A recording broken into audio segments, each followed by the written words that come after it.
Welcome to Community Green TiniHabitat Podcast, where we explore the extraordinary journeys of different individuals. I'm your host, Yusuf, and today we have an inspiring guest with us, Riikka Jalasvirta. Riikka is a certified holistic lifestyle and nutrition coach dedicated to empowering individuals to take charge of their own well-being and transform their lives. With her background in occupational health, safety, and environmental management, as well as her passion for complementary therapies and traditional Eastern holistic practices, Riikka brings a unique perspective to the realm of holistic wellness. Her personal journey, driven by a deep desire to prevent lifestyle related diseases, has led her to support others on their own wellness journeys and help them thrive in sustainable ways. Today, we dive into Riikka's expertise, exploring the root causes of imbalance, the power of our internal environment, and how she guides her clients towards informed, conscious, and healthy choices. Join us as we unravel the secrets of achieving vitality, joy, and freedom in our lives. Welcome to show, Riikka. Thank you so much, Yusuf. I'm so happy to be here today. It's really an honor to talk about what I'm so passionate about. So I look forward to deep diving into the questions today. Thanks so much. Well, yeah, I am very excited about it as well. And how are you doing today? I hope everything's fine. Yeah, all good. We just had a nice conversation before we went on live. Yeah. Yep, feeling energized. It's Friday. It's good. Life is Yeah. good. Okay. You're energized on Friday, or are you generally like this? Generally, yeah, I tend to be quite energized, but especially Fridays. Okay, okay, awesome. Well, So, good for sometimes you. I forget. For me, I kind of work every. I mean, I don't have to, but what I'm doing is at home mostly, and I sometimes forget days like Friday, Saturday. I mean, for me, I have to be energized every day. I taught myself how to be energized on cue. Maybe we'll Totally. talk about it in a bit. But okay. Exactly. Let's switch on to the questions. I'm always fascinated with founding stories and how did you start doing that kind of stuff. So my first Yeah. question will be, with your background in occupational health, safety, social and environmental management, how did you transition into becoming a certified holistic lifestyle and nutrition coach? Great. Thank you so much for this question. It's an interesting one. So basically, my journey in well-being started long before I even started my career in occupational health and safety. So for the past 2 decades now, I've been really engaged in that and interested in that, and that actually stems from my personal family background. So, I mean, if we go all the way back, my mom was also, she was always interested in holistic well-being and personal development. So she would always kind of incorporate those principles into our family life. Then later on, my sister actually, she got really interested into nutrition when she was in high school. So she started kind of digging into that. And actually now today, my sister and my mom are both certified nutritional therapists. So that was a nice long journey. And my sister actually just recently did a qualification on, she's a certified TRE practitioner. So TRE actually stands for Mm-hmm. stress, tension, and trauma release. So she's also gotten really into this holistic well-being field as well. I think the most defining moment for me in the past decade, or actually 12 years now, coming up this year, was unfortunately the death of my father. So back in 2011, he died from brain cancer, which was very tragic for us. And he was only 56 years old. So for us, we started really, it like begs the question, like, how is it possible that in one part of the industrialized world, one person can live to 56, and in another part of the industrialized world, they can live twice as long to 112. So, for example, places in like Japan, the Mm-hmm. Okinawa island, which is known as a blue zone, and there's multiple blue zones in the world which tend to have very high longevity. Mm-hmm. So, and what's interesting is that both of these locations, Finland and Japan, what's common between them is that they both have access to, world-class healthcare services. So again, it's like, how is this possible that in one place, one person lives to 56 and the other person lives to 112? What is it? They have access to healthcare. They've got good infrastructure. They have education. They have a stable, political system. Like, so what is it? And so you kind of can't really say that it's just bad luck or it's not just bad genes, right? Because you have healthcare to help you those things. But, genes, for example, there's a lot of research now saying that your genes are basically just a blueprint and it's not your destiny. So this new field of epigenetics, which looks at how your environment actually activates your genes, Yeah. It basically backs this claim up that your genes are just there, and whether or not you activate it depends on other factors. So basically, it's about understanding the individual on a holistic level. So that includes Mm-hmm. mental, emotional, physical, and spiritual aspects, which are not covered in most of our healthcare systems. Mm-hmm. So for example, things like your lifestyle, your diet, and your internal, most importantly, is your internal environment. So what are you thinking? How are you feeling, and how's that actually manifesting in your body and in your life, right? And most importantly, then we have to understand those root causes of imbalance, which I'm sure we'll talk about in today's podcast. So, how do those actually link together? So, a little bit more on my personal background. I've also worked, following my father's death, I've worked a lot on my own personal well being and worked with holistic health practitioners. So, that really also triggered my interest. So, going back to your original question on how did I actually transition from occupational health and safety. So, that's kind of the backstory. It's always been a part of my life, like a really important Mm-hmm. part of my family life. And naturally, then I gravitated towards that career, Mm-hmm. which involved around occupational health and safety. So this was Yeah. at the United Nations between 2013 and 2022. So basically, occupational health and safety, they're very much closely linked to well-being. So for Mm-hmm. example, in occupational health and safety, you would treat things like, or look at things like poor ergonomics. Obviously your posture affects you when you're working, Mm-hmm. like things like Yeah. that, or psychosocial hazards like stress, anxiety, fatigue, depression because you have excessive workloads. It can be bullying, or it can be intimidation in the workplace. It can be physical violence. It can be even poor workplace physical environmental conditions. So all of these are very much linked to holistic well-being. In addition to this, why did I want to transition into a holistic, coaching career? Well, first of all, employment is now actually considered to be a social determinant of health.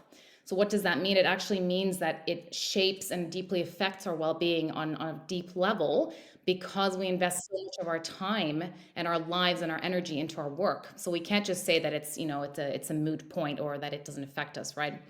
Additionally, in the past 3 years now, we've gone through a lot of societal changes, and so many people unfortunately burnt out, and they started thinking about their careers in a different way, and they wanted to reevaluate, okay, what do I actually want to do with my career, with my life?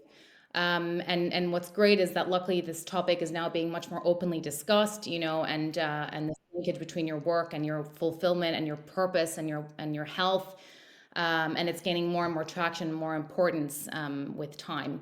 So, in a nutshell, I wanted to get more into this holistic coaching because it's not just about work. Essentially, it's a broad spectrum of different things to consider.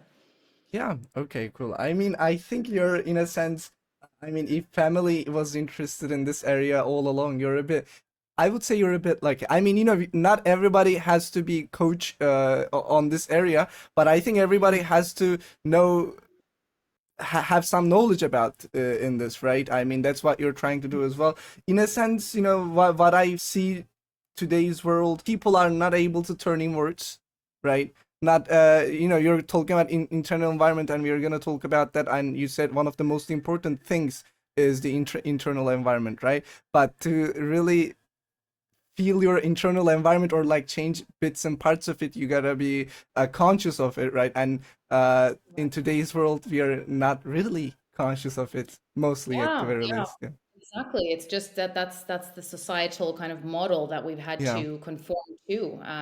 Given our stress levels, given the fast-paced, world that we live in, and the globalization, everything. So there's never really been the time for people to kind of look inwards, and that's where part of the issue lies, is that we don't look inwards enough. I'm curious, do you have any spiritual practices for this, or like do you do journaling, meditation, or anything?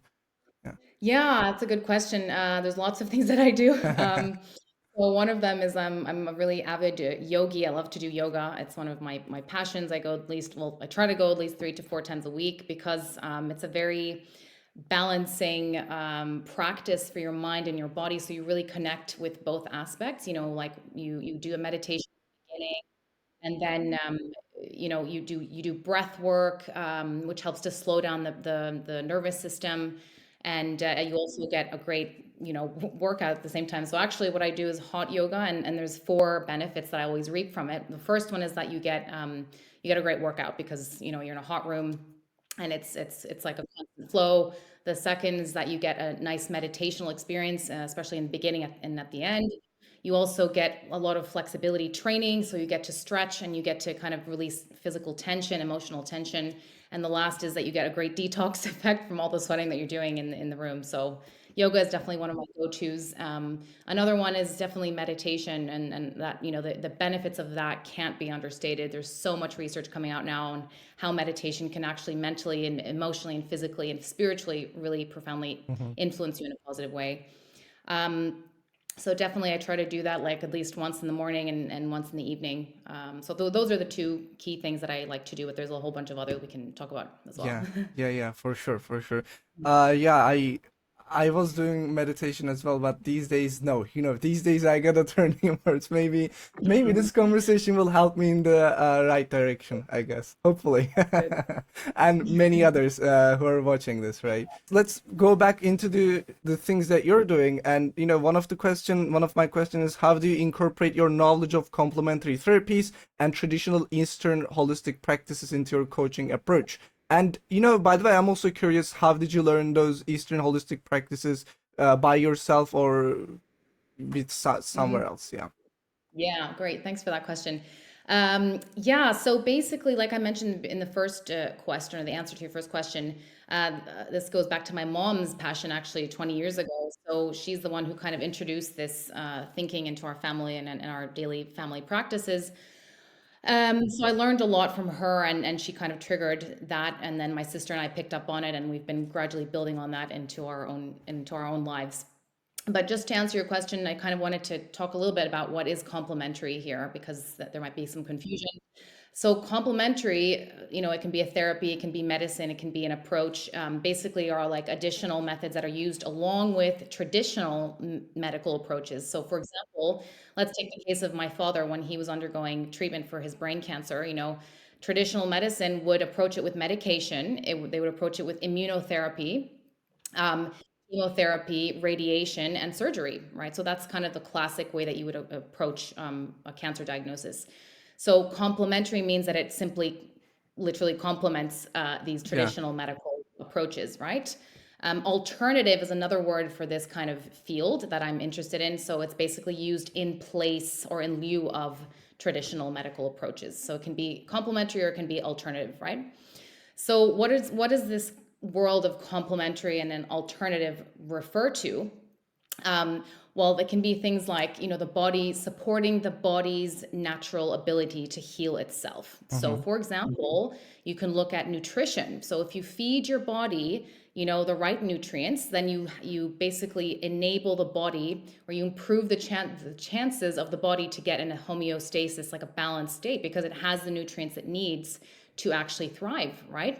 So nutrition is one of them. Another key one is, energy rebalancing work. So like I mentioned, this yoga practice where we're so tense in our mind in our stressful world that, energy literally goes somewhere. It gets blocked somewhere. So we have to undo these blockages, rebalance the energy in our body so that it can function, so that it can actually feel good, right? Because when we're tense, we get blocked, and that manifests physically in our body and in our mind. Hmm. So basically, another differentiating factor between alternative and traditional medicine and approaches is the fact that in complementary and alternative treatments, the mind and the body are considered to be literally and energetically connected, like as one. So they're not separate things. Like you have one mind and then your body is completely disconnected. I mean, there's so much research to back this up, and that's basically where that comes in.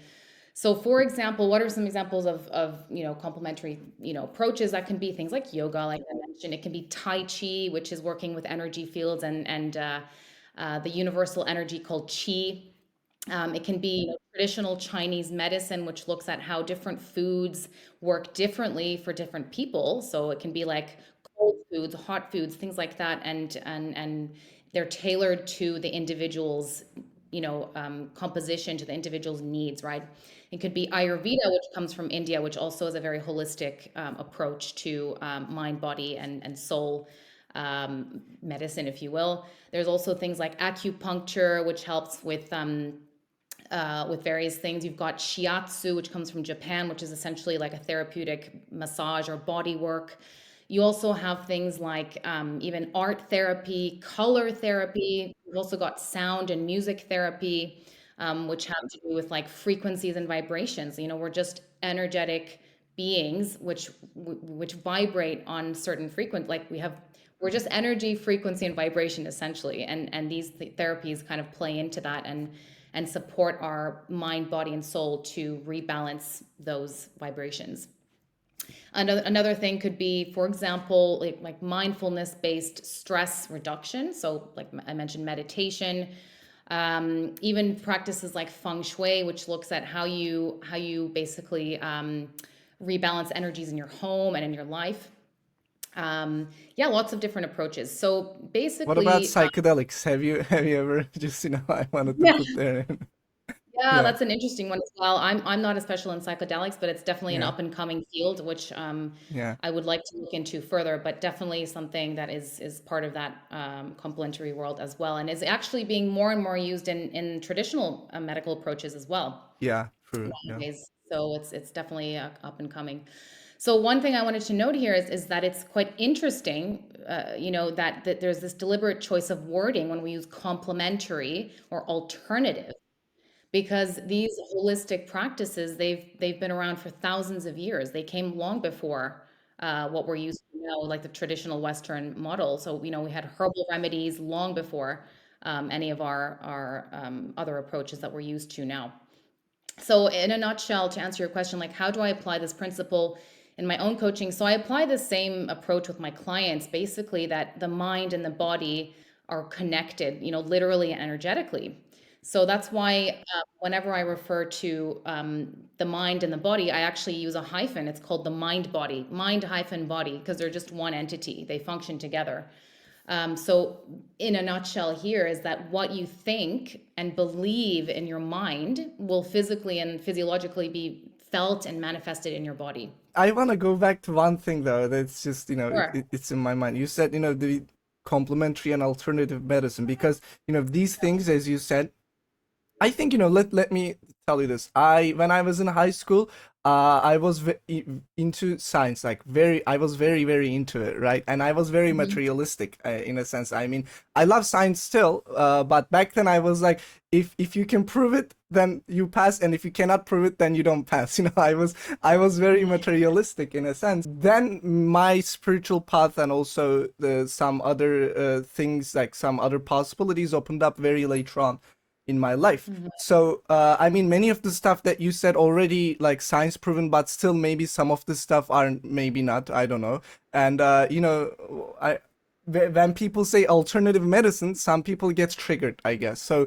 that's why Yeah. you specifically want to use complementary. Uh, Right. yeah, Yeah. Yeah, and I'm not going to get into that discussion here, but there's many reasons why it's called complementary and alternative, as compared to our traditional Western, model of medicine.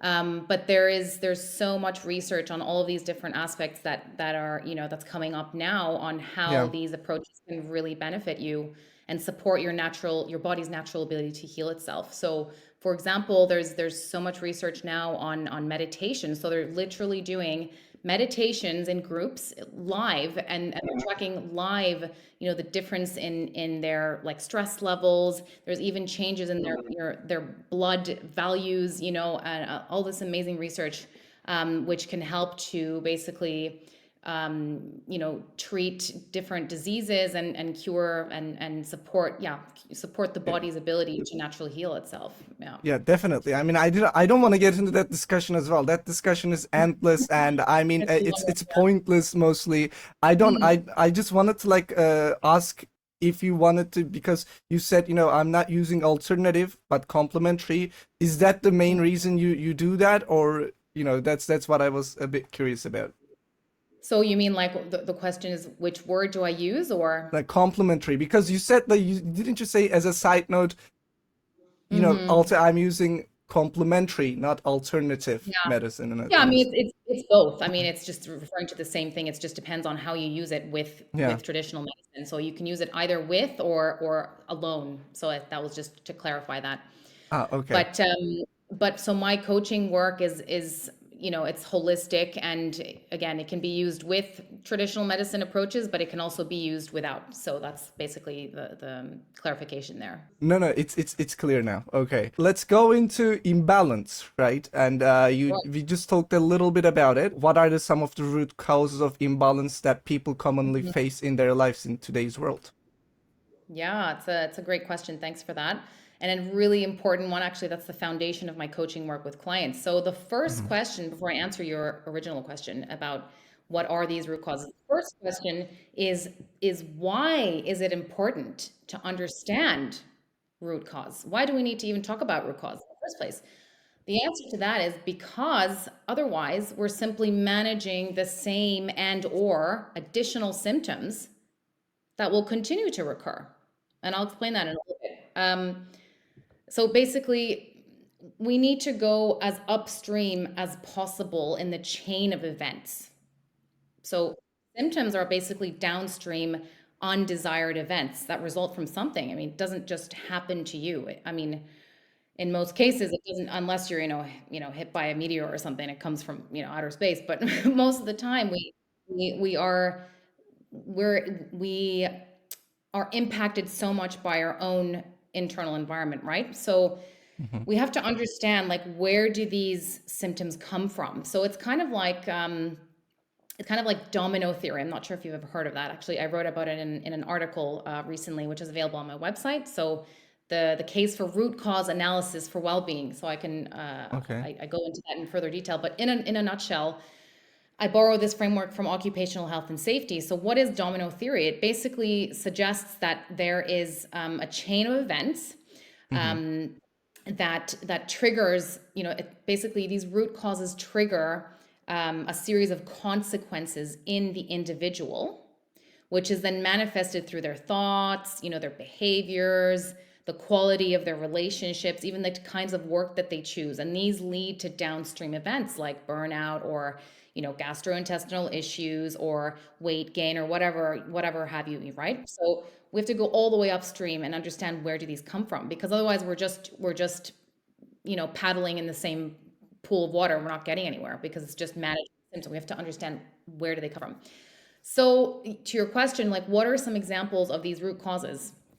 So there's mm, multiple different kinds of root causes. So for example, these are just a few examples and there's multiple. So one of them is trauma, right? So there's trauma with a big T, which is the more acute kinds of trauma. And then there's a trauma with a little t, which are not, they're kind of latent and they tend to kind of manifest themselves later in life and on a continuous basis. So Hmm. going back to trauma with a big T, these can be things like adverse childhood events. So, for example, it could be mental, emotional, physical, or even sexual abuse when you were a child. It can be having lived with substance abusers in your family. It can be someone who is mentally ill or suicidal. It can be someone Hmm. who might have been in prison. So these things that are really have profoundly affected the child, at a young age. Or it can be trauma like with a small t, so meaning like less acute but still impactful. So these can be even things like an unkind or unhelpful comment that you might have heard or someone told you when you were a kid, like, oh, you're not, you're never going to be good at this subject, or I don't like the way you look, or things like just really small but things that have a lasting and destructive impression on the child, which is dependent on this person, for validation. For example, if it's parents or a teacher or a friend, like really close but impactful individuals. So this child is really malleable at a young age because that's when they're forming their life beliefs. So this can then lead to things like limiting beliefs about themselves, and then this leads to them feeling that they're not lovable, that they're not worthy, that they're not enough. And then they spend their whole Yeah. life trying to prove themselves, trying to do more, be more, people please and all that kind of stuff. Yeah. So both of these kinds of trauma really affect the individual on a profound level. So again, trauma is just one example of that.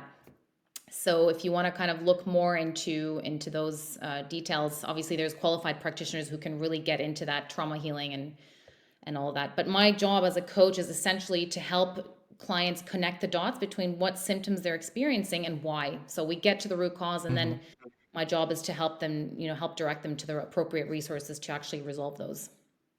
Yeah, okay. I mean, I think that's very important because many people who also gets into the self-help environment by themselves, Yeah. most of the time I think they don't address the root problem. Rather, they're Yeah. going into like, I am having this symptom, how can I, fix this? Mm, That's very problematic because even if you fix that somehow with something, yeah. probably Yeah. it's gonna come back. Probably it's gonna come back, but even if it doesn't come back, it's gonna leak somewhere else. So you gotta Yeah. always Absolutely. focus on the root cause. But how do you Yeah. find that root cause is, of course, that's a bit tricky. That's And yeah, yeah, exactly. that's where the coaches come in. Or like, if you wanna, I think, you can find it individually as well, but it's gonna be a lot of more work. That's for sure. Yeah. But Mm, if you're really keen to it, probably doing a lot of meditation or doing a lot of turning inwards, journaling, looking into mhm. your emotions. I mean, you can do it, but still, I think working with a coach would be better on finding it quickly, I guess. But yeah, that's Exactly. that's that's what I see with most of the people as well. And Yeah. I don't think I've solved most of my root causes probably, but yeah, hopefully in Process. time. Yeah. And Yeah, once you know that you have, the root cause is what we should be looking at, then it just makes things a yeah, lot easier. It's like, well, why can't I fix my acne, or why can't I lose weight? It's like, yeah. okay, there's this whole other side that I haven't considered. And that's where, once you get as upstream as possible, the benefit of that is not only do you actually start to solve the problem, but you have less symptoms to manage downstream. So that's the beauty of the whole concept that I apply in my work. Yeah, yeah. And the original question was, when you work with people, what are the most common root causes do you see on people? Yeah, so Uh, so I gave just like a couple examples. So the trauma was one of them. It can be a big T, yeah. so the adverse childhood kinds of events like abuse, or it can be something smaller like a small T Mm-hmm. trauma, small T trauma, which can be even small comments that were made when you were a kid that might have been really destructive for your feelings of worthiness. So those are Mm-hmm. the most common ones that I see so Yeah. far. Yeah, okay, Mm. I see. Let's talk about a little bit more about internal environment because you said this is one of the most important ones as well. So, in your experience, how does one's internal environment, including their thoughts, beliefs, and also limiting beliefs, as we just talked about, emotions and feelings impact their overall well-being? Yeah. So actually, I can give you an example, and maybe I could have added this to the previous question, but now I just thought of it here. So, Mm-hmm. and it's actually perfect for this question. Like, how does your internal environment actually affect your well-being? So, let's say you have a case of a big T case of trauma, right? So, you have some sort of adverse childhood event. Let's say it's abuse, Mm-hmm. physical abuse. That event then would have led you possibly, so this is just one example, and this example is linear, so there can be multiple root causes. There can also be multiple symptoms downstream. So I'm just taking one linear approach just to simplify the example. So let's say you have abuse, then this leads the child, let's say that they feel um, they feel that they're not safe, right? They're not safe in their environment, and they have to constantly prove themselves to get validation or to feel that they're safe and lovable. So how does that actually manifest? Then that's the next level down. How does that manifest in your life? So then that means that perhaps this person becomes a people pleaser. People pleasing often can lead to stress and burnout because you take, much more than your fair share of work, or you do much more than you actually have to, or you're always catering to other people's needs. So that's very tiring. It's very taxing on the mind and the body. What happens when you're stressed and you're burnt out? Well, then you get all sorts of symptoms. You get weight gain, you get anxiety, so again, so this whole domino effect, starts from that root cause. So to answer your question on how does your internal environment, like your thoughts, your beliefs, your emotions and feelings, how does that actually impact your overall well-being? Well, I just kind of gave you an example there. But essentially, if you break it down, these limiting beliefs lead to specific kinds of thoughts, right? So let's say I feel unworthy, then that leads me to think certain things about myself, which then leads me to feel certain things. Emotions are actually physiological responses to those thoughts. Thoughts are just like electrical impulses which manifest somewhere in your body. They don't just disappear into space, they actually go somewhere in your body because they're connected. Remember, your mind and your body are connected, they're just one entity. So these emotions are actually, it's a fun pun on the word if you say it as emotions. So it's actually energy in motion. So your thoughts cause that electrical impulse, and those emotions manifest into your body. So how does your body then, your mind and your body perceive these emotions? They perceive it as a feeling. I feel stressed or I feel tired, right? So if you always have these feelings, that creates a long-term mood. Like I Hmm. have a mood of I don't feel good. I'm in a bad mood, Yeah. right? I feel bad. I'm in a bad mood. What happens when you have a mood over a long term, that actually forms your personality over the long term. Yeah. Because if you're always in a bad mood, you're going to have a personality that's unpleasant, right? What happens with your personality, that becomes your personal reality. And this is also borrowed from Dr. Joe Dispenza's work, who I'll mention in the end at this of this interview. But yeah, so essentially it's this loop. So if we never target the root cause of these triggering events in our life, then it really cascades and it becomes your reality. So again, what you think and believe is what's going to manifest in your life, not just in your body and your mind, but externally to you. Attract yourself to these situations in your life because you perceive your life through a certain lens based on those childhood events, right? So again, it's like the mind is the body is the mind. It's like this loop, this feedback loop. So we have to cut that loop and start from scratch, basically start from the beginning. Where did this loop start from? So an analogy that I love to use in my work is actually that the mind is your software. This is all for the computer engineers out there. Mm. So your mind is like Yeah. software that you use, and your body is like the hardware that Mm. manifests that programming, the software that you put in. Mm. It's like your brain Yeah. doesn't just randomly show stuff. It's a program that you put in there. So your life is like the physical manifestation of what's in your internal environment. So Yeah. one thing I wanted to connect here, which is really important, is the placebo effect. So I'm going to Mm. ask you, like, Yeah. what do you think? How would you explain the placebo effect? Me. Well, I mean, how would I explain like as a term?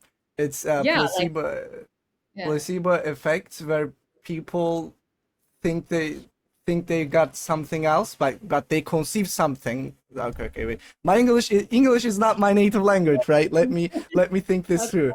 I mean, I was yeah. supposed to ask questions, right? Oh no, I just wanted to do a little tangent here. Okay, okay, okay, cool. Placebo effects where people conceive something differently. Like they think they're getting A, but they're getting B actually, right? And then they conceive it as A, even though maybe I've heard like maybe even they take mild sedative when they told, oh, this will pump up your adrenaline, they feel way Yeah, more energetic, right? So they conceive the world yes. even when they get material thing different, they still conceive it Yeah, very differently. Yeah. exactly. Yeah. Yeah. Perfect. So yeah, exactly. So the placebo effect essentially is, so what is it? It's basically your mind body's ability to heal itself. Yeah. Is Right? that Because so? you're getting yeah, because that you're getting something Yeah. which isn't actually the thing, but still you have the same results as the person who actually got the, you know, quote unquote cure or whatever Yeah. medication they might have taken. Yeah. Yeah. So that's why I brought it in here, is that again, it's you are your most powerful healer. It's what you believe. Yeah. So my work is all about helping people to take back their agency, to help them become self-empowered so that they can then start making more informed, healthy, conscious, and sustainable choices in their life, which not only serve them, but also has a positive ripple effect and helps to serve others around them as well. because when we take care of ourselves, we have our cup overflows, and we're able to give from that overflow to other people. But if we're always if we're not taking care of ourselves, we don't have much to give to other people, let alone ourselves, right? I mean, So that's the approach there. you know, one thing though, I think many people how they conceive the world is, you know, there's the external world, and you know, I am in it, and I must be, I don't know, like, I mean, something happens to me, it's not my responsibility, it's not my Yeah, concern, you know, or like, I mean, something happened to me, you know, I didn't create that situation. The reason why this is like this is because when you take responsibility, you know, you have to act, but many people don't want to act, many people don't want to get out of their comfort zone, in a sense. And you know, you have to change this mindset too, I guess, you know, to accept that your own mind is, you know, I am responsible for my own body as well.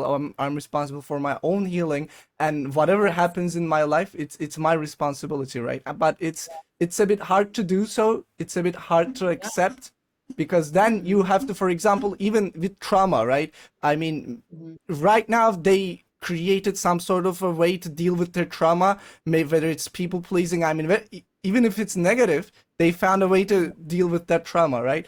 And accepting yeah, that, okay, this is not a healthy way to do this, let's go mhm, back, let's try right, something else. yeah, It will yeah, involve probably a lot of pain and a lot of like getting out of your comfort zone. It's a lot hard to do so. yeah, And yeah, I can see why many people, whether it's trauma or whether it's something else, they're not willing yeah. to do this, you know. It's Yeah, very hard. and again, it's no judgment. It's just that this is how we've been programmed. But the beauty is that Yeah, there is support available, and it is challenging, to actually yeah, start yeah, yeah, digging into the roots of why you behave or think a certain way. But it's an important, absolutely necessary piece of work that we need to do in our lives so that we yeah, we can start feeling, living more fulfilling, balanced, healthy lives. We have to correct those imbalances, and they start from somewhere. They don't just yeah, appear out of nowhere. yeah, So that's the yeah, whole absolutely. idea there. Yeah, yeah, absolutely. Okay. Let's go to some another question, which is okay. So you work with different people, and you also mentioned a little bit ago. You mentioned a Chinese practice where they create a different, unique food for everyone else, right? So let's go Wow. over your work. So how do you tailor your work to each individual's unique context, needs, and goals? Yeah. So thanks for this question. Yeah. So basically, as a coach, my work the scope of my work is not to generate meal plans or to generate an exercise plan, or prescribe medication or to diagnose. These are technical, these can be people's like doctors, it can be a psychologist or a nutritionist, right? But as a coach, my job is to bridge the gap between the knowledge that they have from these subject matter experts and the results that they want. So the question is, why is it that when you have a meal plan or you have an exercise plan or you have a medication, you can't maintain them? Why is it? Why can't you get the results that you want from just a meal plan or let's say an exercise plan? There's something missing in the middle, and it's exactly what we've talked about. It's this self sabotage, that we tend to enact in our lives because of our limiting beliefs or the events that we went through that are still unresolved that prevent us from getting the results that we want. So that's the job of a coach. So my job as a coach, or basically the fields that I help my clients with, are things like nutrition, movement, sleep or stress management, and detoxification. It can be things like, implementing healthier habits, helping people to be more productive. Some people might, have a tendency to procrastinate. Some people might have too much productivity. Mhm. So finding the right balance for you that works. It can also be helping people with establishing a new career or being more fulfilled in their career, finding a job that has more purpose for them, even grief work, if you've lost a loved one, because I've gone through the same thing myself, helping people with their relationships, all that kind of stuff. So what do I do as a coach is I obviously wouldn't prescribe any medication or a meal plan or things like that, but essentially helping them to find means to make these topics in their lives more sustainable. So how do you, let's say, establish a healthier sleep routine? How do you incorporate more movement into your life, and what do you need to do to actually make it enjoyable? What's making it not enjoyable for you? What's causing you to what are the blockages that are preventing you from, continuing an exercise regimen, right? So those kinds of things. So again, these topics that I mentioned, these are just the downstream, like the symptoms of deeper rooted issues, right? But they're just labels like, okay, I want to come to you for nutrition, but actually there's something deeper underneath the surface that I need help with. So I try to use these labels so that people know more easily, to come to me with a specific issue that they have in mind. But ultimately, then we work backwards and find what's actually causing them this imbalance in the first place. So, in terms Yeah. of tailoring my services, basically, as you said, everyone is on their unique healing journey or on their own journey in life, and everyone's on on a different point in that journey as well. So, some people Yeah. have done much more deep diving into well-being. Some people are very advanced and they've done a lot of reading, and others are just getting started. So, there's really no one size fits all. I can never tell Yeah. one thing to one person and just replicate it. It just doesn't work like that because we're all unique beings, right? So, what I mean in my work, when I refer to context, needs, and goals, I use that deliberately because first I need to understand the context. So, when I work with clients, I send them like a pre session questionnaire with questions that basically ask them, okay, what are you struggling with? What do you want? What have you tried before that did work? What didn't work? All that kind of stuff. So I get the picture of what they're coming to me for. The second question we need to look at is what do you actually need to make this coaching relationship a success, right? So for example, what is your learning style? Some people like to into things. Some people are visual, they like to draw things or like to write things down.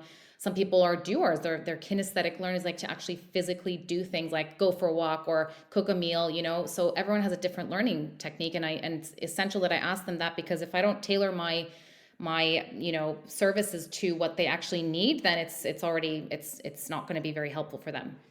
Um, Another question that I ask them is, what kind of accountability do you need from my side as a coach? So, for example, some people are very self driven, they're very motivated, they don't need me to check in on them every week. So, that's probably for the more advanced kind of individuals, or even those who are getting started and are really stuck and wanting to make progress. So, I have to ask them, Mhm. like, let's say, do you want me to check in with you once a week? Do you want a follow up email? Do you want like a written plan? Like, what works for you? It's all about what works for you, what's comfortable for you.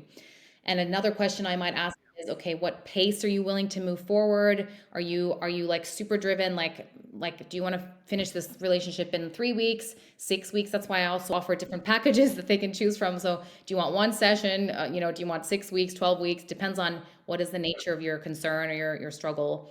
And obviously, change takes time, because it also goes back to neuroplasticity, which is the brain's ability to change its neural pathways. Change doesn't happen overnight. Rome wasn't built over, in a day. So obviously the same applies to our well-being. We have to really take time to dismantle these limiting beliefs that have been in our lives for so long. So that's why one session of, it can get you started, but it's most likely not going to get you where you want to go in the long term. And the third pillar here is the goals. So context is first, looking at their needs, and then goals. They decide what they want. I never tell them, okay, you should do this, or I believe this is good for you. They're their most powerful healer. I can advise them, I can guide them, but they need to decide what is it that they truly want. And my job is to help them get there. So, for example, that can be weight loss. Let's say I want to lose 5 kilos. First, you have to understand, why do you want to lose 5 kilos? Because if you don't know why you want to lose it, it's going to be hard to achieve what. Again, it's a symptom management. You have to understand, why is this important to you, Yeah. right? Or it can be like starting a new career. I need help with finding what's more meaningful for me. I need help gaining the confidence to actually take the step to become an entrepreneur or find a new job, things like that. Or it can even be like establishing better sleep habits. I simply can't get myself to sleep before 10 p.m. because I'm on my computer, or I'm watching movies late in the night, and then I wake up super tired. So I need to get someone to help me to Mhm. understand why I do that in the first place, and then what can I do about it. Yeah. So those are just some examples. Mm. Yeah, yeah, awesome. One thing that keeps coming up in this conversation, limiting beliefs, and I think Yeah.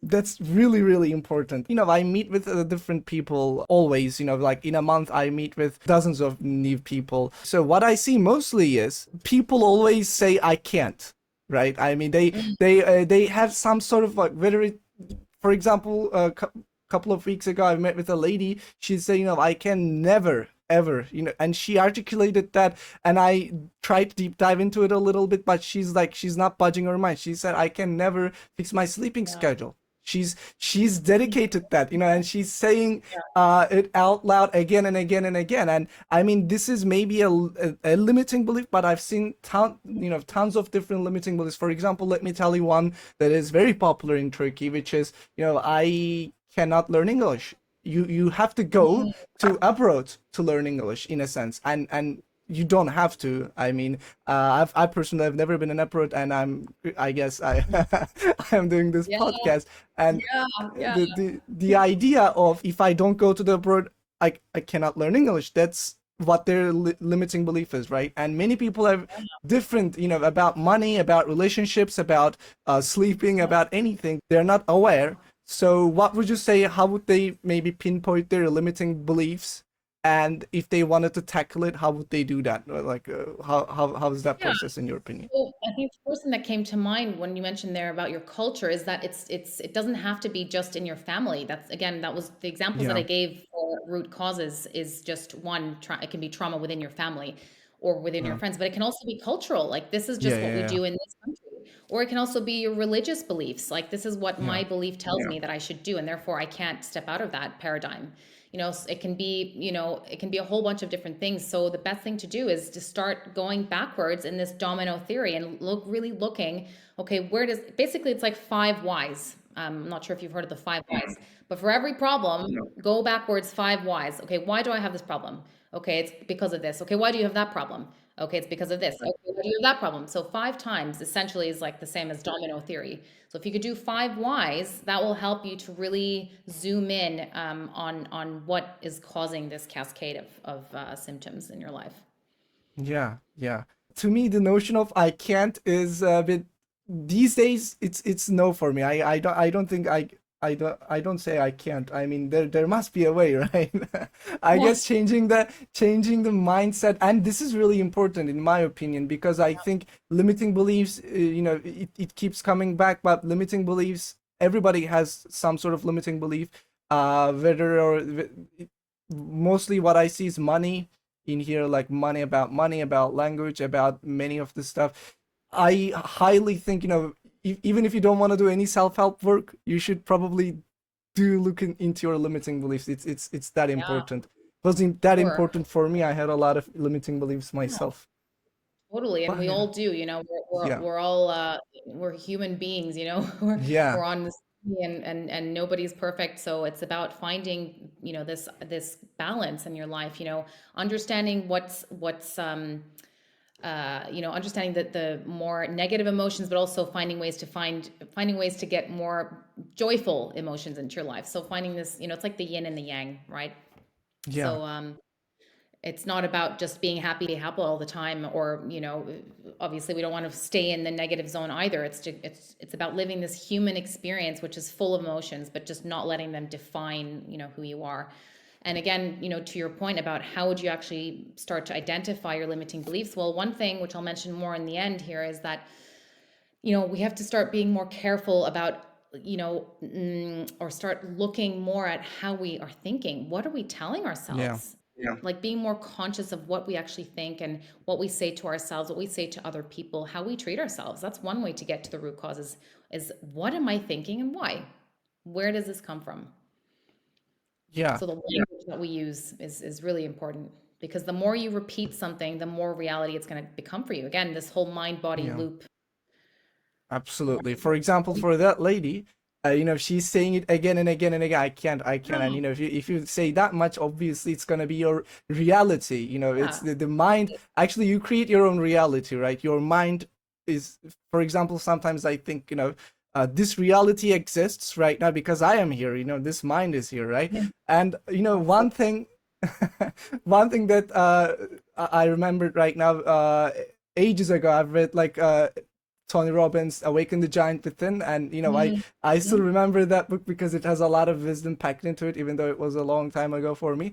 So there, he argues the reference points, right? To, I think this is very good for beating limiting beliefs. For example, let's say you identified you have a limiting belief about, let's say you think the the only ones who are rich are rich people. You can never get rich even if, when you start poor, let's just say. This is a limiting belief, I think, fairly common, right?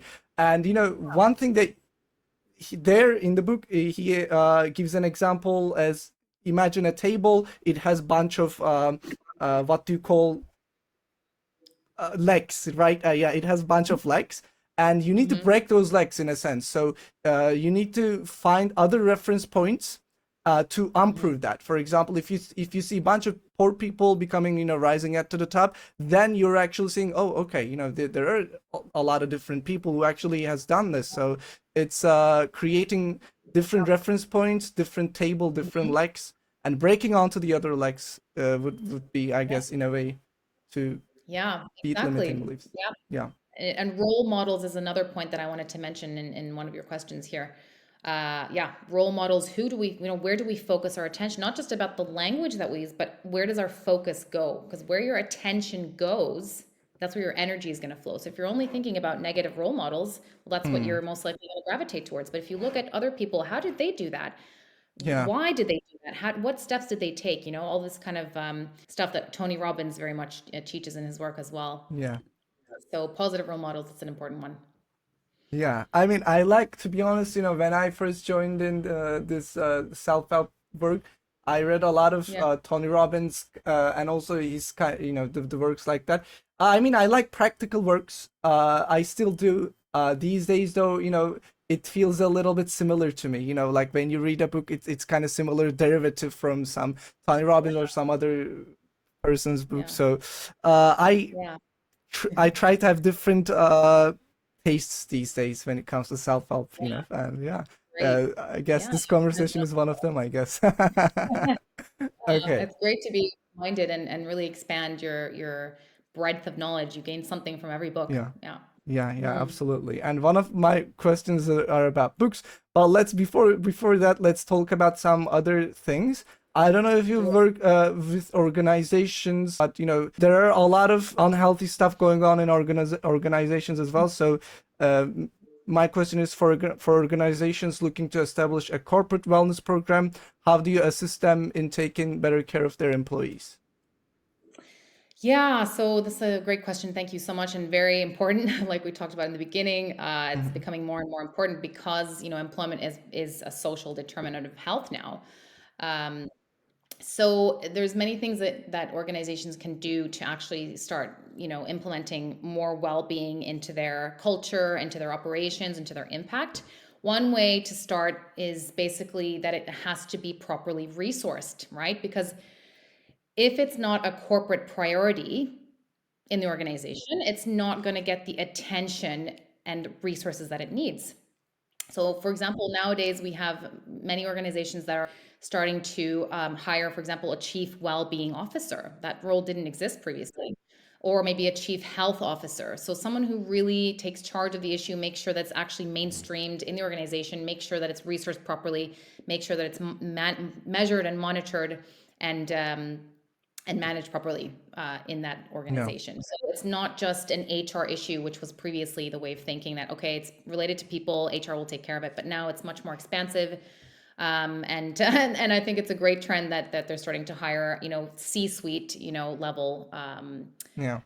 staff into the organization that takes care of that. The second thing I would say is more on the semantic side. So basically shifting from this legacy thinking to more forward thinking, stepping into the modern world that we live in, which is again building accountability beyond HR. So, for example, previously we would think about well-being as, okay, we need to find balance between work and life. But now, actually, if you think about it, it's that work is a determinant of well-being, right? So that's one aspect that we can start shifting. The second here is that well-being used to be considered only the responsibility of the individual. It's like, okay, work ends, now you go home and you do your nutrition, whatever, like it's not our problem. But because we invest, one third, if not more, of our life every single day at our job, it's not just an individual. It's one third of our life. Imagine one third we spend sleeping, one third we spend at work, and then one third we spend doing whatever chores or family time around the house and hobbies. So it's a really important aspect. So the new way of thinking about it is that well-being is actually a shared responsibility between the Yeah. individual and the workplace. And then Sure. the third here is that previously, again, no judgment. It's just this is just Yeah. how it used to be, more or less, and now there's an Mm-hmm. opportunity for us to shift that thinking. So Mm-hmm. previously, we would think of well-being as like, okay, let's offer more perks and benefits. Like, okay, one person can do a yoga class, or we'll offer some bananas in the kitchen, or let's bring bikes to work. Like, it's great. There's nothing wrong with that. But the thing is that there's much more to well-being than just the surface level, right? So it's more about organizational structures that impact well-being. And I'll get into that in just a second. A third component would be, you know, being able to measure well-being in a meaningful way. So up to now, mostly organizations have basically used like self-reported qualitative data, like on a survey, let's say on a scale, like explain how are you feeling about your job, or where would you like to see management intervention. So it's like very qualitative information, which is great. That's needed as well. It's a balance between qualitative but also quantitative. So there's many opportunities for more quantitative analysis of what well-being literally means. So for example, you could look at, even things like how much overtime are people working past their, set hours. You can even look at like attrition rates or your staff turnover, which might shed light on, the satisfaction levels in your work. You can even look at things like how often are people taking out their insurance, through medical claims. Like you can even monitor. I mean, we have such advanced technology now, and I'm not suggesting that people should be monitored, but I'm just saying that you can look at, okay, how much overtime is this person working? Like, how many emails are they getting after hours? How often are they Mm. using their email? And again, you have to look at, like, you have to look at this in a tailored way, because some people work different hours, so you can't just, Mm. it's not a one size fits all perspective. You have to look at who works when and how. But there's a lot of opportunity, quantitatively speaking, to make meaningful improvements in an organizational setting just by looking at basic things like that. Yeah. And then the fourth thing that I would say here is that, it's important to also identify like the biggest opportunity areas that relate to that organization, and then build on that momentum. So each organization is different, but some key determinants have like an outsized impact on well-being. So these tend to usually be, number one, leadership. So how do leaders actually behave, and how do they embody, and how do they demonstrate their behavior? Because that also has a trickle down effect to all staff in the organization. So if you're not, behaving and embodying what it means to have well-being in your life, then what do you think your, colleagues are going to do? So that's one thing to look at, is how do leaders model behavior around well-being. The second is, design of work. So how are you actually organized? Like looking at workloads, looking at the kind of technology that you're using, um, things like that. So are they outdated? Do they actually work? Are they helping us to be more productive? Are they making us too productive? Do they integrate well into the organization? So how do you actually do that? Then the third is ways of working, basically how you get work done. So looking at individual needs, some people might work better in the evenings, some people might work better at home, some people might work better in the office. So again, this tailoring to what actually works for people and how and when. Mm-hmm. Okay. So I would Okay. say those are key things to look at. Yeah. Okay. Very cool. One thing Mm. that you say, the no judging, like these opportunities are coming right now, and no judging. I mean, are you familiar with spiral dynamics? Have you ever heard about it? It's No, it's spiral dynamics, what is it? Yeah, it's a development psychology model where you have different stages of development. It's a little bit holistic approach as well, in a sense, because it goes Mm. meta. So Mm-hmm. for example, a country, it can be stage. It starts with stage purple, stage red, stage blue, orange. It goes, for Mm-hmm. example, if a country is more, I'm gonna simplify this because it's a very detailed model. If a country is more religion based, it's for example stage blue. If it's like United States, these days United States are stage orange, a little bit more corporate side. And there's also stage green, which is like people, you when you're in stage green as a person or as a society, you're a little bit more interested in, the world, the well-being, the humans, and the ecology Right. and all that, right? And I think our corporations and our society is also evolving. It's always evolving. It's not, staying at one point. And our corporations as well going to stage green, some of it at the very least, and that's good to see, and no judging really, because this is the process, I guess. This is the process we need to take. And the previous corporations, or previous style of corporation, let's just say, it needed to exist because we needed to see flaws and problems so that we can go to the next step, in a sense. Exactly. Yeah. That's exactly the point, is that for every problem, there's an opportunity to do things differently, right? Yeah.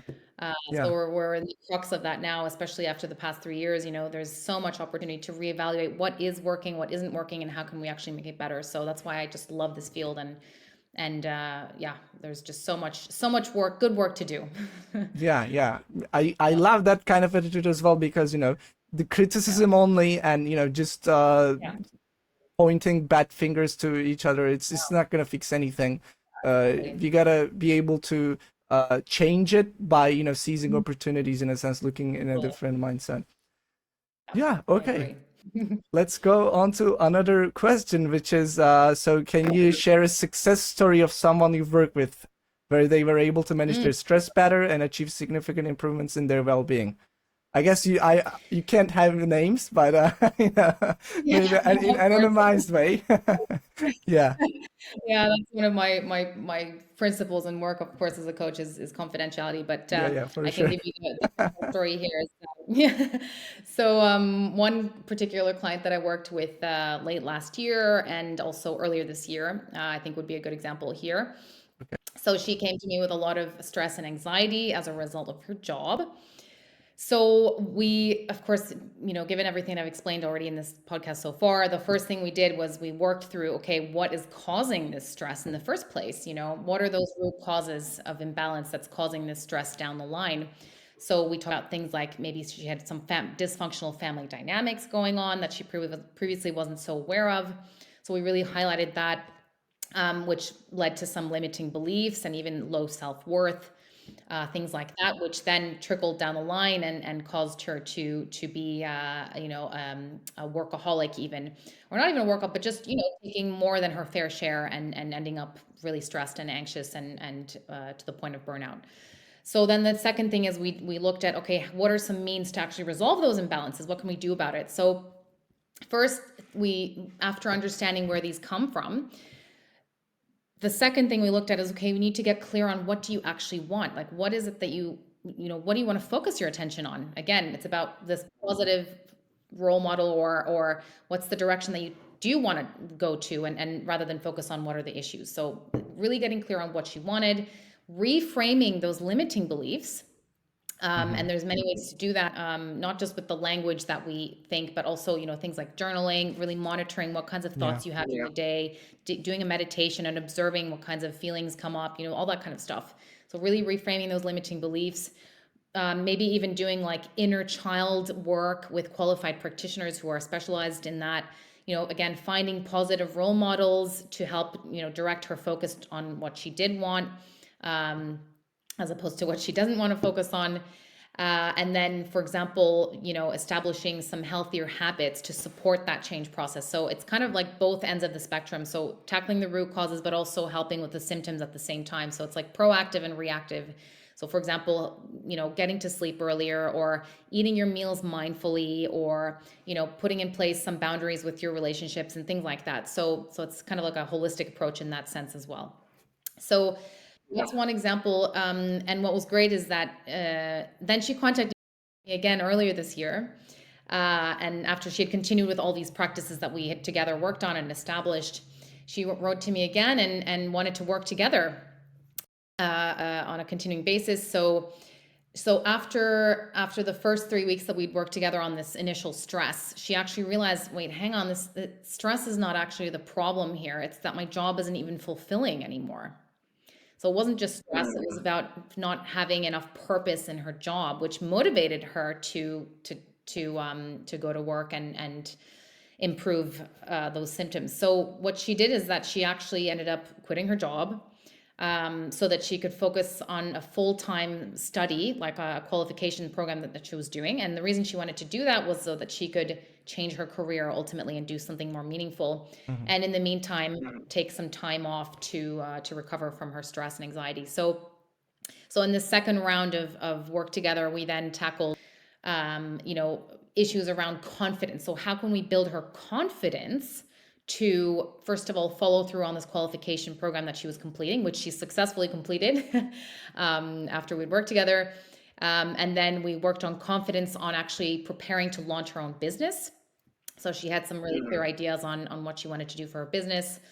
And then the third was becoming confident in embodying what it means to be an entrepreneur with her own business. So the first part of the consultation was more about stress.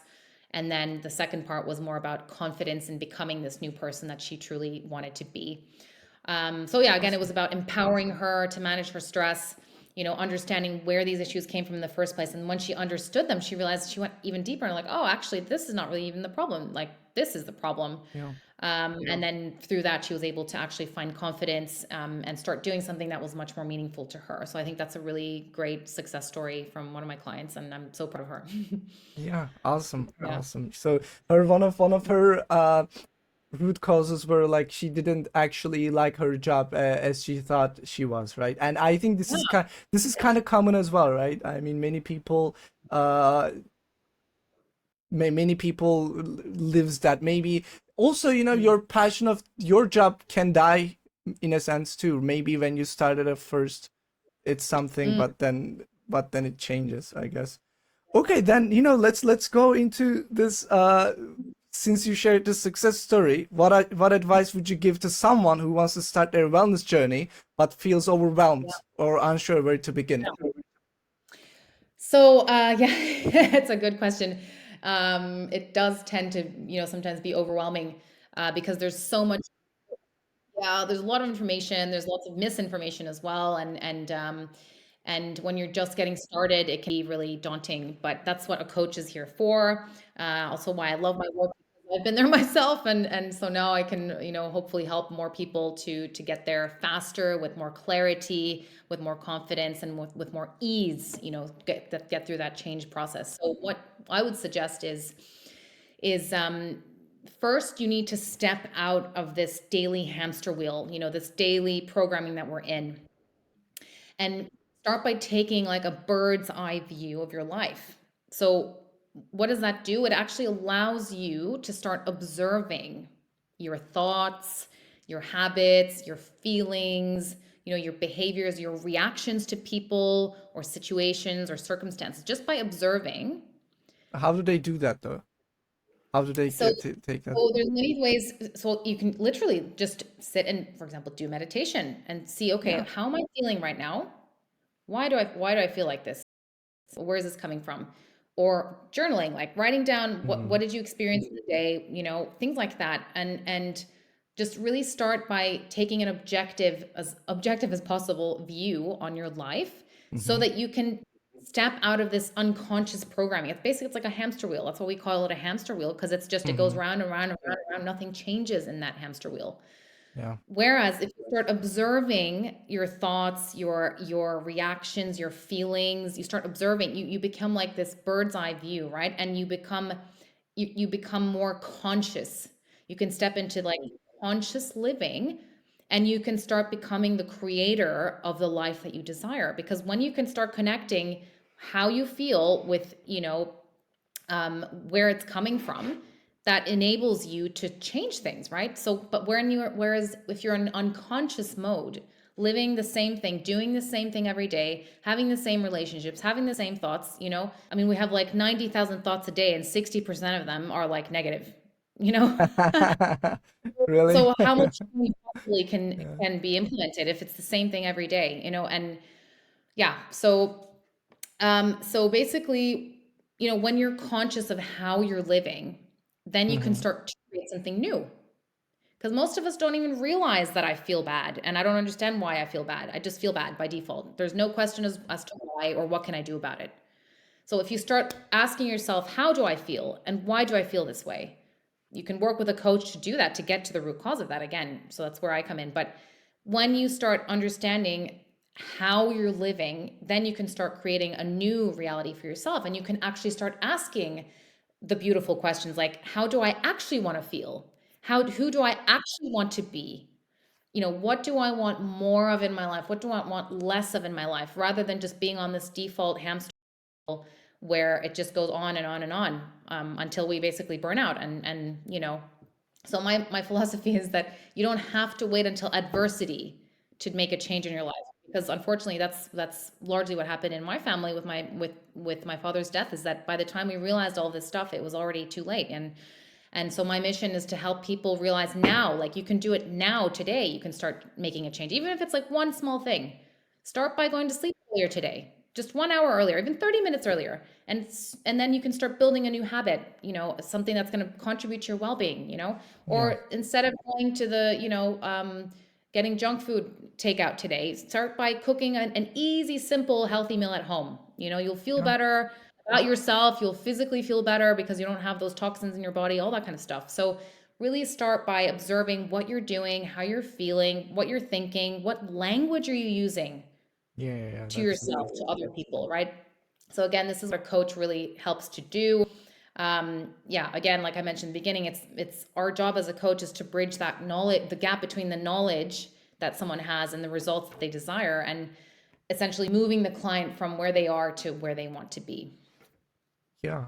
Yeah. Well, I mean, obviously there are a lot of stuff in there, but one thing I've had an uncle, and he has passed away actually, because of cancer as well. Sorry. Yeah, but he was always energetic, even though he was sick. He was always having, even when he had a lot of problems with his sickness as well. He was very energetic. So it hit me one day, whenever, even though when I'm having a little bit of sneeze or like what you called, I feel so down all the time. So I said, maybe it's by choice, maybe I programmed this way. I mean, obviously having a cold, has some physical effects, but maybe I choose to be in this mood, right? Because I mean, Mm, my uncle had the cancer, and he bigger, way bigger problem, way bigger, uh you know energy downer, but mhm. he was energetic at the very least. So what I did was, I had this cold, but I said, okay, yeah, I'm gonna be energetic. So I went into the mirror, I smiled, and then I did some jumping jacks, and in an instant, when you change your posture, and when you smile, and when you be a little bit more energetic, you become, very happy in a sense. So yeah, Yeah, and I think it's yeah. by choice.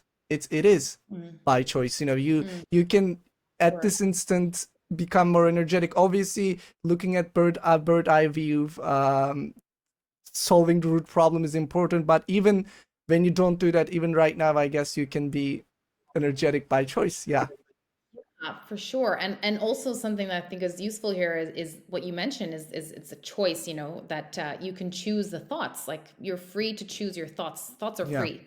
You decide which one you want, right? So there's this personal development expert. I'm not sure if you know her. Her name is Mel Robbins. Um, and she has this technique called the 5 second rule. And the 5 second rule essentially is that you count backwards: five, four, three, two, one, and you just do it. You just take action on the things that are difficult. Because why is that important? Because for most of us, it feels difficult to implement change. We don't want to do it. It's hard. We feel like we're not going to be successful. All these limiting beliefs that block us from actually taking action. But if you flip it, and like you said, you just decide, okay, today I'm going to take action. I'm going to count to five, or count backwards from five. I'm going to take action. I'm going to go for that walk, no matter how difficult it is.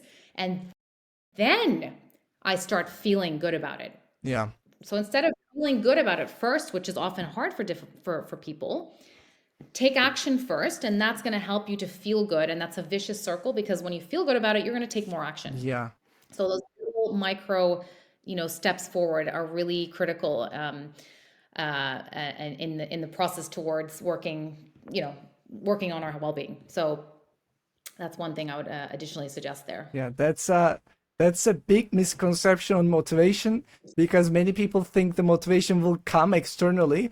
And, that's, I think that's fueled because of the shorts videos on Instagrams, TikTok, YouTube, where speakers, Tony Robbins, whether Peter Jordan or anybody else, they just speak and, make people, I mean, those are good too. Sometimes I enjoy watching those as well. I'm not saying it's bad, but it's just because of those things again and again, when they see on their social feed, they think motivation is externally created, like somebody has to give that to you, but it's more about internally created. Like, I think for example, I do YouTube normally, and sometimes I feel lazy. Sometimes I have to shoot 3-4 videos that day, and I'm like, you know what, I don't want to start out. But one thing I do, once you open the lights on, and once you sit down and shoot one video, then I'm able to do 3 more, and if I could, I would do maybe 5, 6, 7 more. It's more about once you start something, I like to visualize it as a snowball. Once you start something, it gets bigger and bigger and bigger, and it gets way faster than before. Yeah. It's one of the big misconceptions of motivation. Yeah.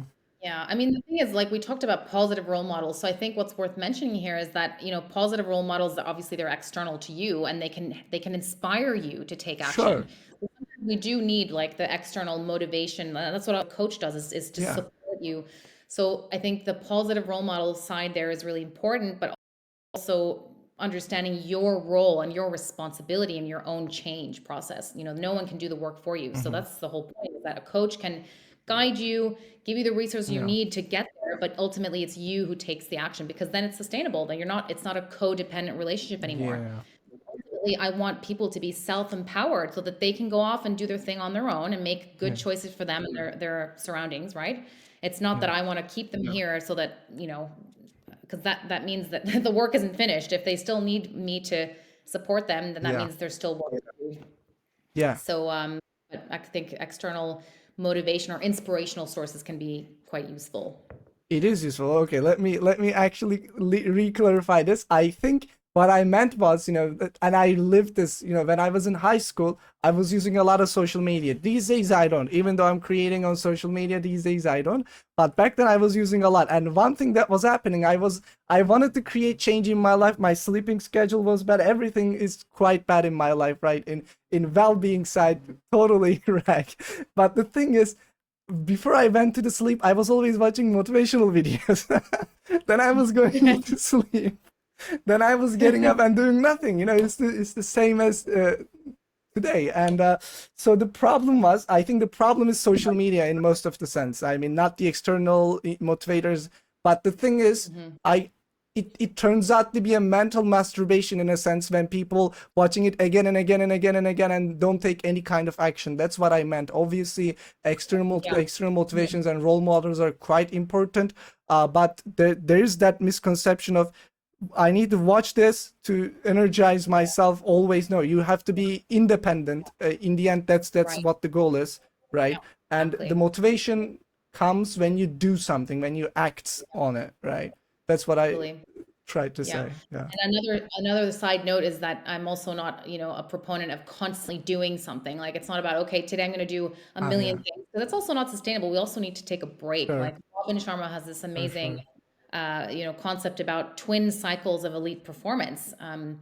So he talks about, you need to take, sufficient rest and periods of just creative play, so that you're recharged enough to actually be productive in the field that you want to, because we're not machines, we're not robots, we can't do work 100% of the time. We need rest, we need For sure. nourishment, we need good quality we need play. Like, our brain is saturated otherwise. So it's a healthy balance between taking action and also taking much needed rest For sure. Yeah. as well.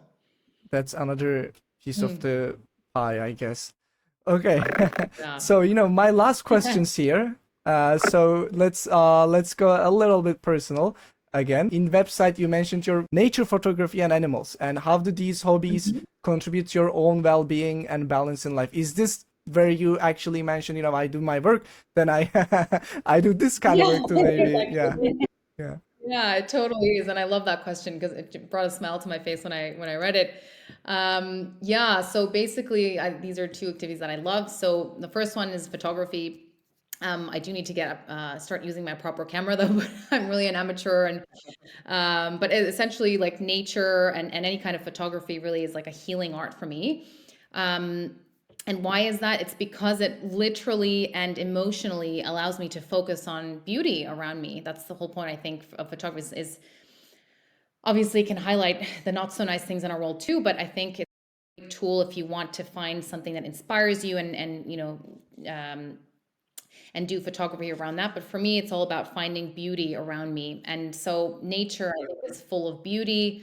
And when I focus on that, it really helps me to shift my thinking, my shift my thinking from negative thoughts into something that's a bit more uplifting and positive.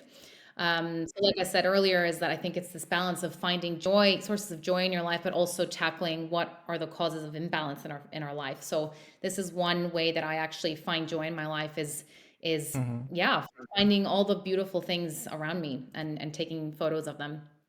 Um, and then the other one is animals. So actually, we in our family we had lots of pets growing up, and I became Really? an animal lover since I was a kid. And nowadays, I love to babysit my friend's dog. So when they go on holiday, for example, or travel, and then he comes over, so I love to take him out for a walk, long walks. And why do I love that? And how does that contribute to my well-being? Well, first of all, you get fresh air. When you're outside for a walk, you get lots of vitamin D, especially in the summer. Not so much here in the Yeah. north where I'm currently based, but especially in the summer, you get lots of vitamin D from the sun. You Yeah. get some light cardio and movement. And the best part is that you actually also get like this love, unconditionally loving, joyful company, this pet that's just running or walking ahead of you. And yeah, it's just really fun. And being, near animals can also really help to reduce your cortisol and your stress response, your fight and flight, freeze and fawn mode. You can also help reduce anxiety just by being around pets. And interestingly enough, some pets even have like a healing vibration. So cats that are purring.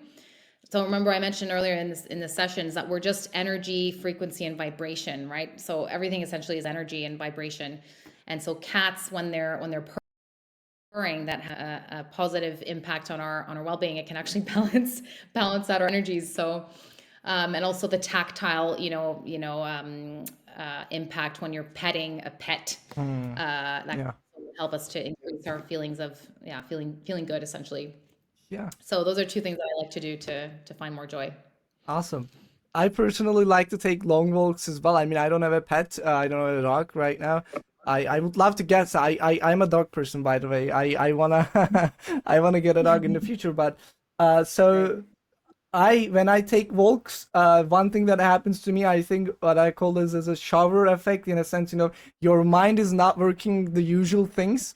Maybe let's say I am working a piece on this keyboard, right? But I can't get something right. But when I go for a Yeah. walk, couple of hours coming back, I get it right. Yeah. So Hmm. that's why one of the and also sitting a lot for my work helps my back pain, in a sense, when you have to do like when you go for a walk, that it helps as well. But yeah, one thing that I love is I get my insights when I do my walk. So yeah. Definitely. Yeah, I mean, it's like a mental change of scenery when you go outside and you get fresh air, like you're literally charging your brain with oxygen, and you're moving around and rebalancing that energy if it's stuck. So that's what also I love about long walks. Yeah. And do you Yeah. have, by the way, Instagram for your nature photos? I don't, but I have it's Getty Images. Yeah. Getty Images. What's that? Is Getty, that a platform? yeah, Getty Images. It's like one of the most common like photo downloads Well, forms. I don't know. Okay, Have so maybe if you remember the link, maybe you can say it out loud right now, or you can send me over email. We can put those links onto I'll, no. yeah, I'll send you the link afterwards. I don't Okay. remember the URL now, but I'll, Okay. Okay. Sometimes, you have a username like, I don't know, gettyimages.com/Rika, something like that. Maybe I yeah, don't know. I'm not sure of I think it's just gettyimages.com/r and then my last name, Jalasvirta, but I'll send you the link. It's Okay. safer. Okay. We'll put that down to the description.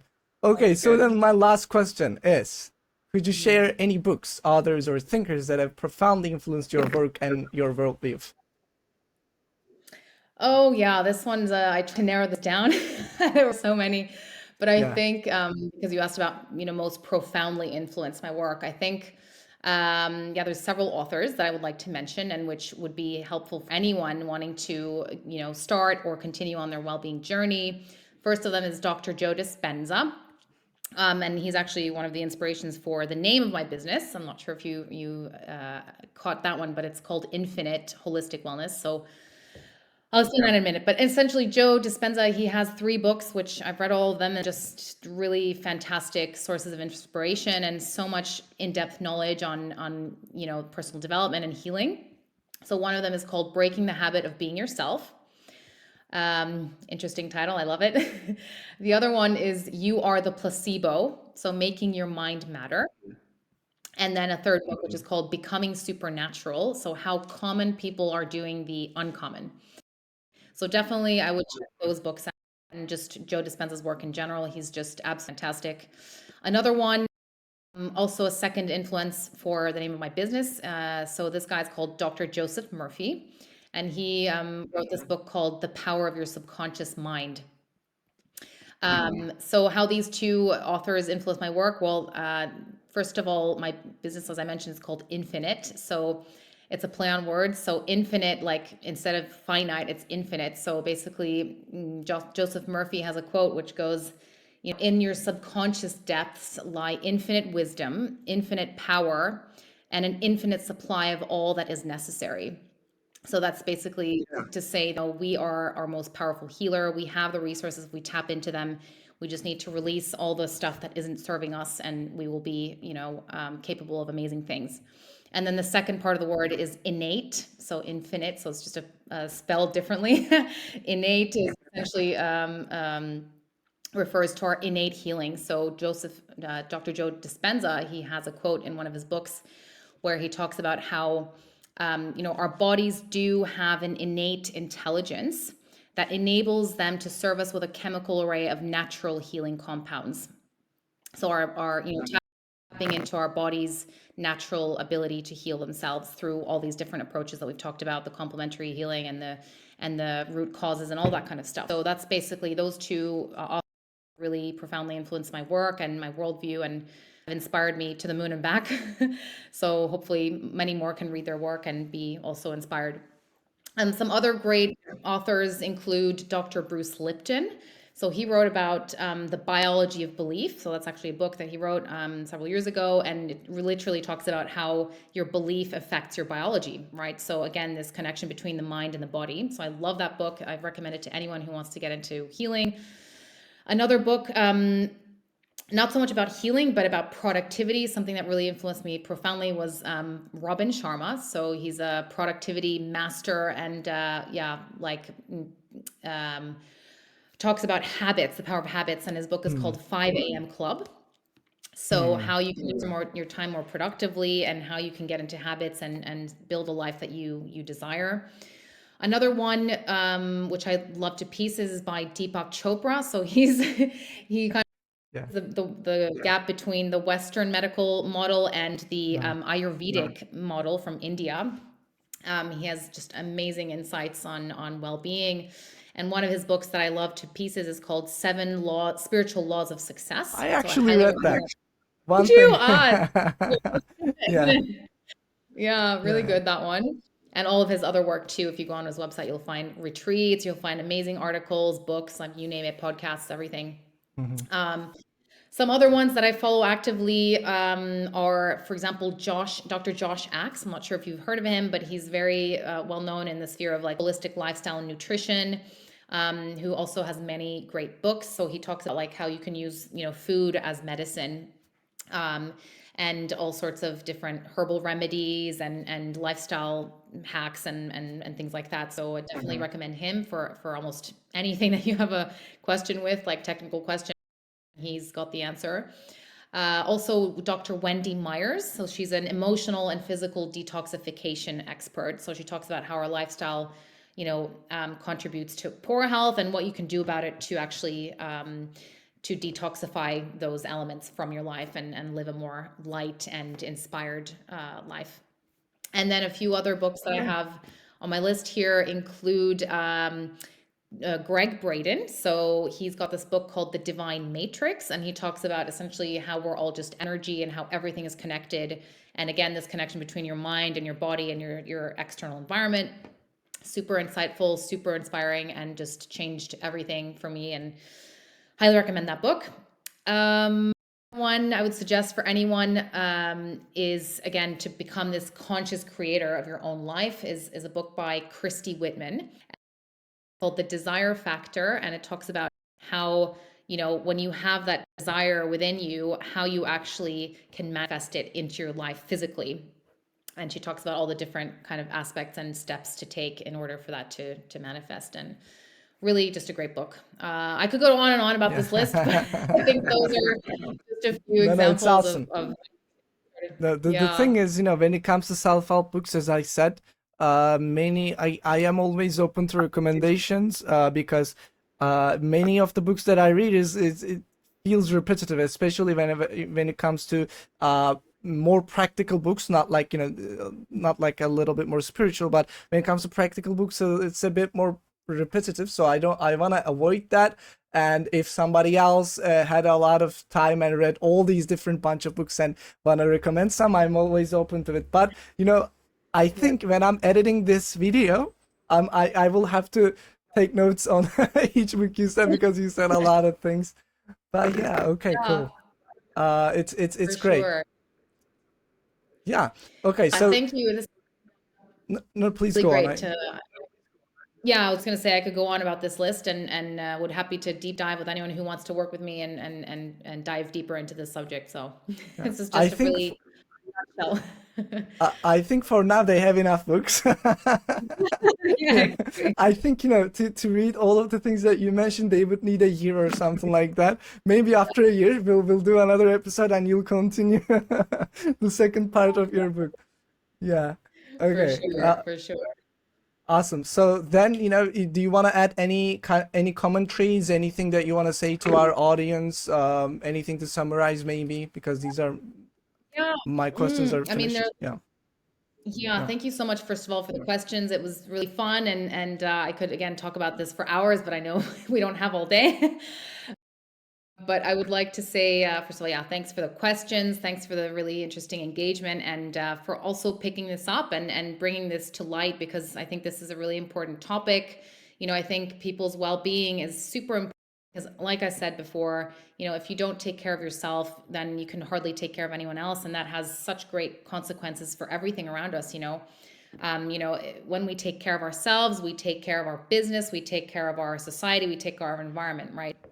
So I think this work is really important, and I'll be happy to work with anyone who's interested in the subject and wants to get more into a healing journey and self-development journey. I've been through so much myself, and I hope to impart some of that knowledge with my clients so that they don't have to spend so much time, energy, and effort on solving the same problems that I've had to do on my own. So, and with my family. So happy to hear from anyone who's interested, essentially. And you can find me at infiniteholisticwellness.com. You can also follow me on Facebook and LinkedIn pages.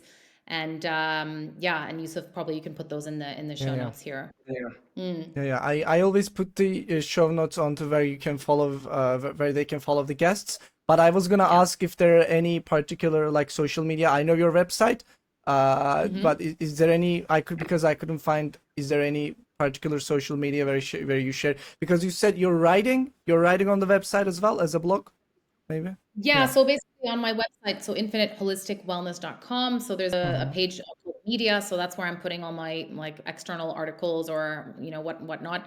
And in terms of my social media, so I have a Facebook page and a LinkedIn page, and you'll find that at the bottom of my website as well. Yeah. Okay. Yeah. I'll put all those in the description, show notes, and if you want to get in contact with her, you can follow her there. I think you're the first person I talked to today. I didn't even talk with any of my household.